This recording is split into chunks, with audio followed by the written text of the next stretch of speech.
She was 4 years old when she pressed a smooth creek stone into a stranger's hand and made him a promise he was sure she'd forget by morning. She didn't forget, not in 21 years. My name doesn't matter yet, you'll get it soon enough, but the man in this story is Marcus Whitfield, and by the time he turned 36, he had more money than entire small countries and less peace than a man sleeping on a park bench. He owned a shipping and logistics empire that stretched across 4 continents. He had a private plane he rarely flew for pleasure.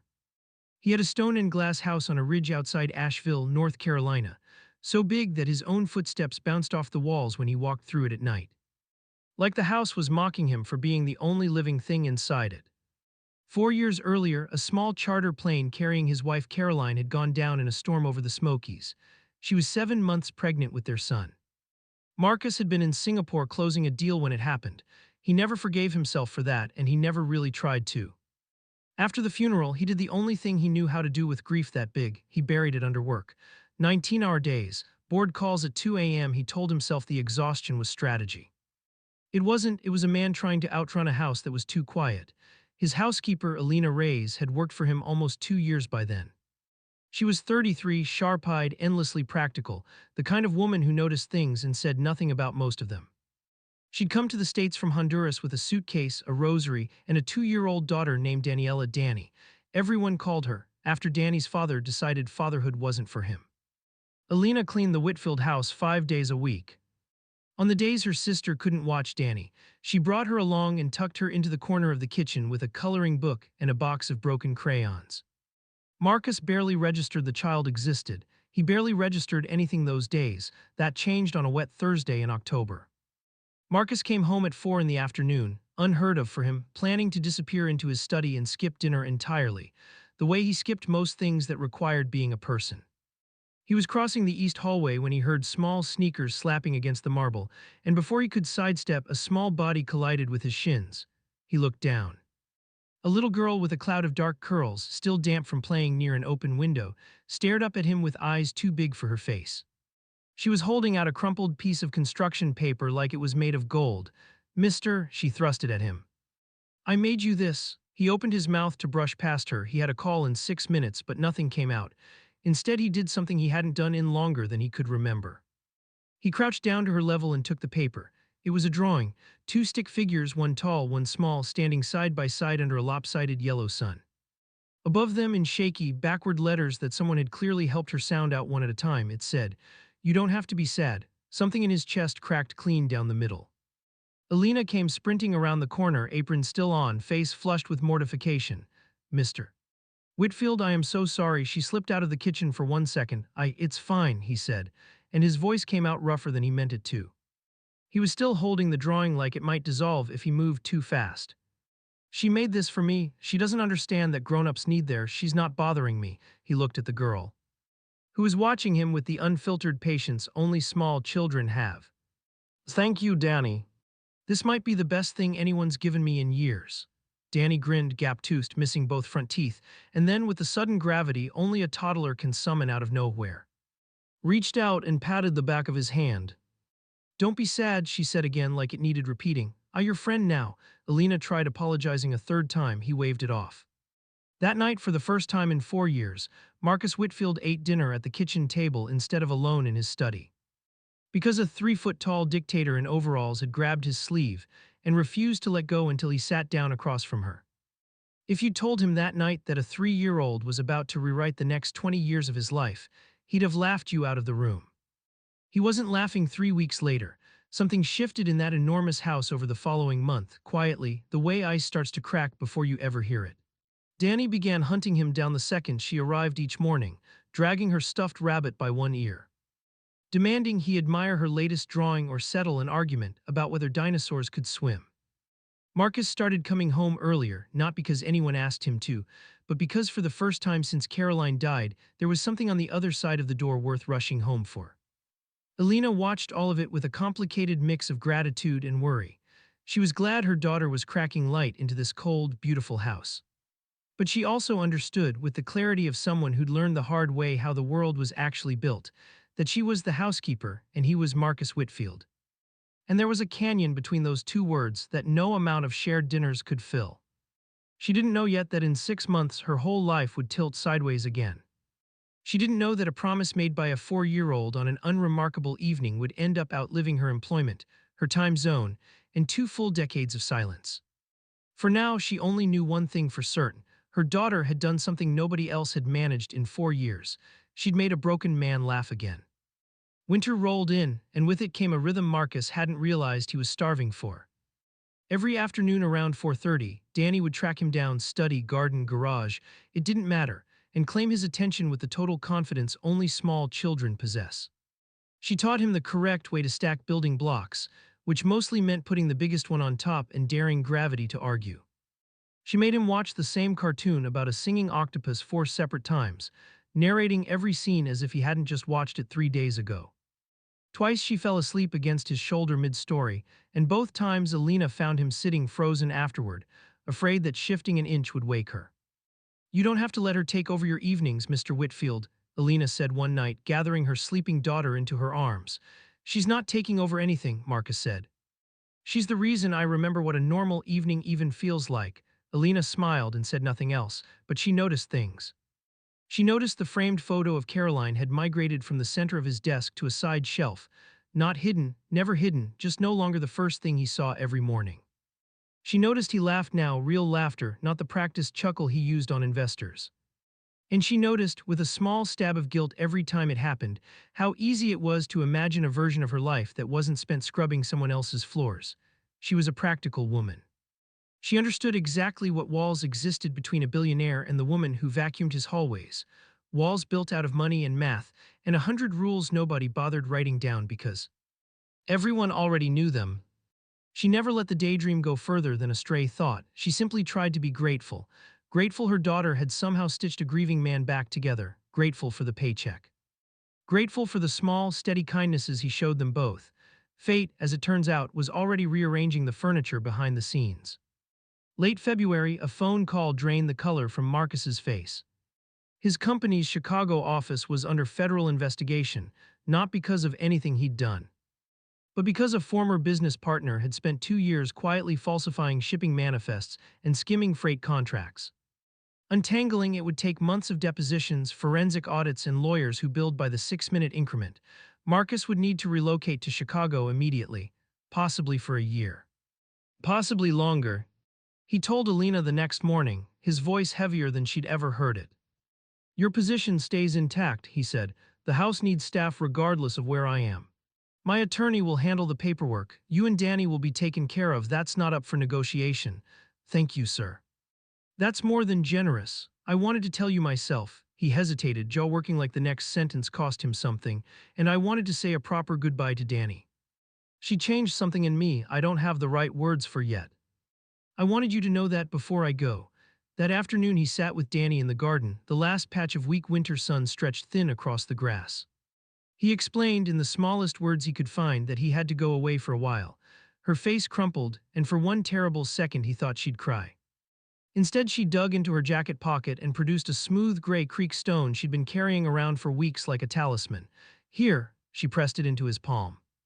"So you don't forget me." "I could never forget you, Danny." She studied him with the ferocious seriousness only a 4-year-old can manage. "You promise you come back?" "I promise." Then she said something that would rattle around in his skull for the next 21 years, something he'd turn over in his mind during sleepless nights in Chicago hotel rooms. Something that would anchor him during the loneliest stretches of a very long, very lonely life. "I coming back too," she said. "When I'm big, I gonna take care of you." He laughed softly and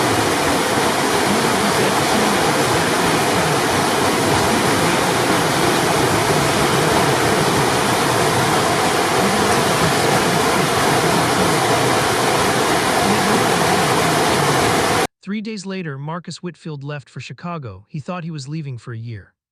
He didn't know he was walking out on the one thing that would eventually save his life, or that it would take 2 decades for the debt to come due. Alina and Danny stayed behind in the guest cottage. On the property, Marcus had insisted they use it rather than scramble for new housing. He called it first, then the calls thinned as the legal battles swallowed him whole. Eventually the silence became total, not from indifference, but from the sheer gravitational pull of a life being dismantled piece by piece in courtrooms 400 miles away. 2 years later, when the estate finally sold, Alina took a new position out of state. She never heard from Marcus Whitfield again. Danny never stopped carrying the promise. Danny Reyes was 24 years old when his name resurfaced. She was sitting in a cramped office at a housing rights legal clinic in Richmond, Virginia, sorting intake files, when a coworker slid a tablet across her desk. "Isn't this the guy your mom used to work for, the one from all your bedtime stories?" Danny looked down.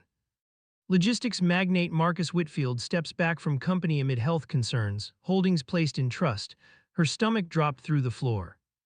The article was thin on specifics, the way these things always are when powerful people want their private battles kept private. But reading between the careful corporate phrasing, she understood enough.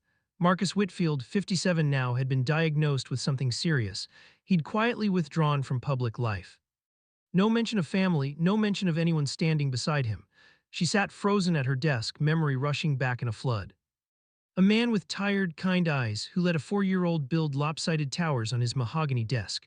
A gray creek stone pressed into a grown man's palm on a cold February afternoon. A promise made in a garden that she'd repeated to herself so many times over the years, it had practically become load-bearing in her personality. "I'm coming back. I'm gonna take care of you." She'd grown up on her mother's stories about the sad rich man in the enormous quiet house, half family history, half fairy tale. As a kid, she'd cast him as a lonely giant waiting to be rescued. As she got older, the memory had softened into something more bittersweet. A kind stranger from her earliest years who'd probably long since forgotten a toddler's crayon drawing and rain-damp bear hugs. Except apparently he hadn't forgotten at all. Danny had grown into a housing rights attorney specializing in advocacy for aging and vulnerable adults, a career path she'd chosen, if she was being honest with herself. Partly because of a man who'd once shown her that even the richest person on earth could be crushingly alone. She spent the next 3 days doing something she hadn't let herself do in years, digging for information about Marcus Whitfield. What she found wrecked her. No kids. Extended family scattered or gone. His fortune intact, his life as hollow as it had been the day her mother first dragged her, cranky and rain-soaked, into his enormous silent house. He was alone again. Maybe he'd never stopped being alone. She made a decision that surprised even her. She requested time off, packed an overnight bag, and drove 3.5 hours to an address she found buried in a property record, a much smaller house now, modest compared to the old estate. Tucked into a fold of the Virginia countryside. She almost turned the car around twice. What if he doesn't remember me? What if this is a sentimental, ridiculous mistake, chasing a promise made by a 4-year-old who didn't understand a single thing about adult life? She kept driving anyway. She'd rehearsed a dozen different versions of what she'd say at that door. None of them prepared her for what was waiting on the other side of it. An elderly home care nurse answered, eyeing Danny with the polite suspicion reserved for strangers on rural porches. "Mr. Whitfield isn't seeing visitors right now." "Please," Danny said, throat tight, "just tell him someone's here to keep an old promise. Tell him it's about a gray stone." The nurse frowned but disappeared inside. Minutes crawled by. Danny stood on the porch, heart slamming, feeling exactly like the anxious 4-year-old she used to be, standing at the edge of a garden that no longer existed. Then the door opened again and there he was, thinner now, hair gone heavily silver, shoulders that used to fill a doorway now slightly stooped. But the eyes, those same tired, kind eyes, widened with disbelief the second they found her face. "It can't be," he whispered. "Hi, Mr. Whitfield," her voice shook. "Told you I'd come back." For a long moment he just stared, and she watched 21 years of memory move across his face in real time. Then unexpectedly he laughed, a real laugh, thick and cracked with feeling. "Danny," he said, "look at you. I heard about the diagnosis." She kept her tone gentle but steady. "I'm not here as a stranger. I made you a promise once and I meant it. I want to help take care of you however that needs to look." His eyes filled and he didn't bother hiding it. "You were 4 years old. You couldn't have possibly meant that." "I don't remember making it," Danny admitted, "but my mom told me the story every year on my birthday." She said it was the moment she realized that even at 4, I already understood something most grown adults never figure out, that the people who need help the most are usually the ones hiding it the best. What Danny didn't know yet was that this reunion was about to crack open a secret Marcus had kept sealed for 2 decades, one that would reshape both of their lives entirely. Inside the small house, over 2 cups of tea neither of them touched, Marcus told Danny something he had never told another living soul. "After I left for Chicago," he began, hands trembling slightly around the mug, "I thought about you and your mother constantly. The legal fight dragged on 3 years, not one. By the time it ended, I found out Alina had moved, taken a new job in another state. I understood why. I'd gone quiet for so long, what else could she do? But I never stopped thinking about the little girl who handed me a drawing that said I didn't have to be sad. Danny's chest tightened. I hired someone, Marcus continued, quiet now. Not to interfere, not to intrude on your lives, just to make sure you were both all right, safe, doing well. Her mug froze halfway to her mouth. You had someone watching us, watching asterisk over you, he corrected softly. There's a difference. I never contacted your mother directly. I respected the life she was building without me in it. But when I found out she was struggling financially during your teenage years, I set up an anonymous scholarship fund through a foundation with my name nowhere on the paperwork. When you got into college, the funding kept following you. Law school, Danny, that need-based grant your last 2 years, that wasn't random, that was me. Danny set the mug down, hands unsteady. That was you. I never wanted credit. His voice cracked. I only wanted to know that the little girl who taught a broken man how to laugh again got every chance to build the life she deserved. I made you a promise too, that afternoon in the garden, even if I never said it out loud. I promised myself I'd come back for both of you, one way or another. Life just kept getting in the way. Tears slid freely down Danny's face now. All these years she believed her scholarships were pure luck, hard work finally catching a break. She'd never once imagined the lonely billionaire from her childhood had been quietly steering the entire shape of her future from 3 states away. Does my mother know? Marcus shook his head. No. The foundation's paperwork protected anonymity completely. Alina believes you earned every bit of it yourself because you did, Danny. I only opened a door. You're the one who walked through it, did the work, built an actual career helping people. That part was entirely you. She wiped her face, overwhelmed by a tangle of gratitude, disbelief, and something that felt startlingly like coming home. Why didn't you ever reach out? All those years, his expression sagged under some old weight. Pride at first, then shame when the fraud scandal tanked my public reputation for a while, even after I was fully cleared. Then just time slipping through my fingers the way it does, until reaching out felt impossible, like too many years had piled up to explain the silence. He looked at her, eyes glassy. And then the diagnosis came, and I told myself it was better this way. I didn't want you carrying the weight of watching one more person you cared about disappear on you. That wasn't your call to make for me. Her voice was firm despite the tears. I'm not a scared 4-year-old anymore, Mr. Whitfield. I'm a grown woman who decides for herself which weight is worth carrying. And you, her voice cracked, you were never a weight. You were the first person outside my mother who made me believe I mattered. Marcus reached across the small table and took her hand, the same way he had 2 decades earlier in a sunlit garden. I don't have much time left, Danny. The doctors are honest with me about that. I don't want you here out of pity or out of some misplaced obligation to a promise a toddler didn't know any better than to make. I'm not here out of pity, her voice steadied. I'm here because some promises are worth keeping whether we understood them fully when we made them or not. I'm here because you gave a scared little girl and her exhausted mother a home when we had nothing. I'm here because you built a life for me from the shadows and asked for nothing in return. And I'm here, she softened, because somewhere along the way, without either of us really noticing, you became family. Marcus Whitfield, the man who'd built empires, survived scandal. And buried unbearable grief under 19-hour workdays, broke down and wept. Not from sorrow, from something that felt a lot more like relief. Outside, the sun sank low, painting the modest house in amber light. Inside, 2 decades of distance finally started closing, one honest word at a time. What neither of them said out loud that evening was how little time they actually had left to make up for it. Danny moved into the guest room that same week. She didn't quit her job entirely. She negotiated a remote arrangement, handling case files by video call, driving into Richmond twice a week for court appearances. The rest of her hours went to Marcus, driving him to treatments, tracking his medications, sitting through the long, quiet afternoons when the illness made even conversation exhausting. Her mother, Alina, remarried now and living in North Carolina, wept on the phone when Danny explained everything, the scholarships, the years of silent support. The promise finally being honored 21 years late. I always knew there was something different about that man, Alina said through tears. I just never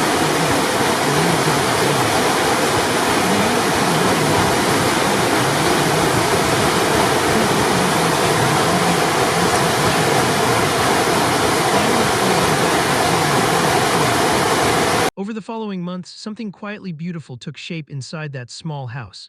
Danny brought noise and light back into rooms that had gone silent for years. She hung new curtains. She planted marigolds in the side garden, not far from where a 4-year-old had once handed a grieving man a stone she'd found by a creek. She read to him in the evenings, the same way he'd once read her stories about dragons and stubborn princesses. And Marcus, despite the illness chipping away at him day by day, seemed to settle into something close to peace. He told her stories about her mother's early days on his payroll, about the crayon drawing he still kept framed in his study, "You Don't Have to Be Sad." The very first thing Danny had ever given him, treasured for 21 straight years. "I never threw it out," he admitted one evening, "not once. Not through any of the houses I moved through after." 5 months after Danny's arrival, Marcus Whitfield passed away peacefully, her hand in his, Alina standing quietly at the foot of the bed. His last words were simple, spoken with the same warmth he'd once shown a 4-year-old on a rainy afternoon. "Thank you," he whispered, "for keeping your promise." The funeral was small, exactly the way he'd asked for it. No press, no board members, only the handful of people who'd actually mattered to him. Danny delivered the eulogy, voice steady despite the grief sitting on her chest like a stone of its own. "Most people think a legacy gets built out of money or companies or headlines," she told the small crowd. Marcus Whitfield's real legacy wasn't any of that. It was a promise kept between a lonely man and a 4-year-old who couldn't have possibly understood what she was offering him that day. Kindness with no conditions attached. No expectations behind it. He spent the rest of his life quietly handing that same kindness back to me in ways I didn't even know about until the very end, after the service.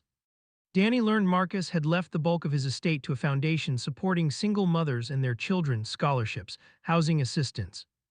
Family support programs stretched across the country. He'd named it simply the Still Here Foundation. Danny became its director.